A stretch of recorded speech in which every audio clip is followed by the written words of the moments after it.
Assalamualaikum warahmatullahi wabarakatuh. Selamat datang di video pembelajaran PKBM Khatulistiwa. Kali ini kita akan mempelajari pelajaran ekonomi modul 1 unit 2. Kenali masalahnya. Dalam memenuhi kebutuhannya, manusia dihadapkan pada berbagai masalah.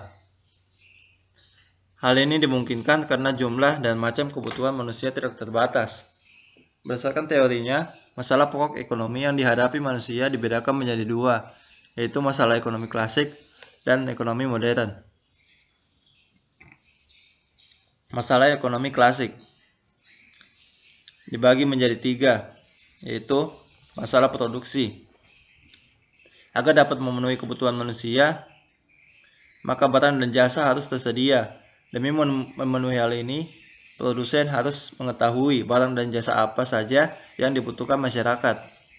Masalah distribusi. Masalah lain adalah bagaimana produk bisa terdistribusi secara baik hingga sampai ke tangan konsumen yang membutuhkan. Sistem distribusi klasik adalah melalui transaksi langsung antara produsen dengan konsumen yang dilakukan di pasar. Masalah konsumsi. Setelah barang dan jasa sampai di konsumen, permasalahan selanjutnya adalah apakah barang tersebut akan dikonsumsi atau malah terbuang sia-sia karena barang yang tidak tepat, tidak dibutuhkan, tidak diinginkan, dan harganya tidak terjangkau. Ini juga menjadi permasalahan lain yang harus bisa dijawab oleh produsen selaku pembuat produk. Di sisi lain, sebagai konsumen, kita harus bisa meningkatkan pendapatan supaya dapat menjangkau produk yang kita inginkan. Masalah ekonomi modern. Pokok masalah ekonomi modern didasarkan pada kelangkaan dan pilihan. Masalah kelangkaan menjadi penyebab masalah dalam memilih, sehingga muncullah 4 pertanyaan mendasar tentang what, how, who, dan for whom yang dirumuskan dalam 3 pertanyaan, yaitu barang dan jasa apa yang diproduksi dan seberapa banyak. Masalah pokok pertama yang penting dalam ekonomi adalah bagaimana produsen dapat menentukan barang dan jasa apa yang diproduksi. Apakah akan memproduksi bahan makanan, obat-obatan, senjata, mesin industri, dan lain sebagainya. Masyarakat tidak mungkin memproduksi semua jenis benda pemuas kebutuhan tersebut. Selain itu, banyaknya jumlah penduduk juga harus diperhitungkan. Karena kalau sampai salah perhitungan, produsen akan mengalami kerugian, bahkan bisa bangkrut karena barangnya menumpuk sia-sia. Untuk dapat mengetahui secara tepat, perlu dilakukan penelitian atau survei pasar.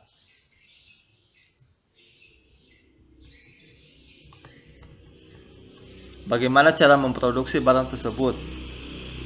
Setelah barang dan jasa sudah ditentukan jenis dan jumlahnya, maka masalah selanjutnya adalah teknik produksinya. Dengan sumber daya yang ada, produsen harus bisa menentukan teknik produksi yang paling efisien untuk mereka. Berapa banyak jumlah karyawan, teknik apa yang digunakan. Selain itu, produsen juga harus bisa menentukan apakah akan memproduksi dengan tenaga manusia atau bantuan mesin. Faktor lain yang dipertimbangkan, bagaimana memilih kombinasi sumber daya yang digunakan, yaitu sumber daya alam, sumber daya manusia, sumber daya modal, sehingga diperoleh hasil optimal dalam pemenuhan kebutuhan masyarakat. Bagaimana mengelola biaya produksi agar dengan biaya minimum diperoleh laba maksimum. Manakah yang harus lebih dominan, intensifikasi modal atau intensifikasi tenaga kerja? Bagaimanakah kestabilan harga dan nilai uang serta pengaruh ekonomi dunia? Untuk siapa barang tersebut diproduksi?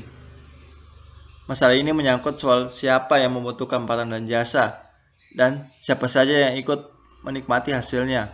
Pada dasarnya, keuntungan dari barang dan jasa yang diproduksi bukan hanya untuk konsumen saja, melainkan ada pihak-pihak lain yang menerima keuntungan. Oleh karena itu, masalah ini sangat berkaitan dengan siapa saja yang mendapat untung dari diproduksinya barang dan jasa, sehingga produsen harus bisa menyelesaikan masalah ini. Untuk merumuskan jawaban dari pertanyaan untuk siapa, hal-hal yang perlu dipertimbangkan, siapa pengguna atau pemakai produk yang diproduksi, bagaimana cara distribusi agar barang atau jasa sampai pada konsumen, apakah angkatan kerja mendapat pekerjaan atau tempat pencari nafkah. Setelah ada penentuan yang jelas tentang barang atau jasa apa yang akan diproduksi, bagaimana cara memproduksi, dan untuk siapa barang diproduksi, langkah selanjutnya adalah melaksanakan produksi sesuai rencana tersebut.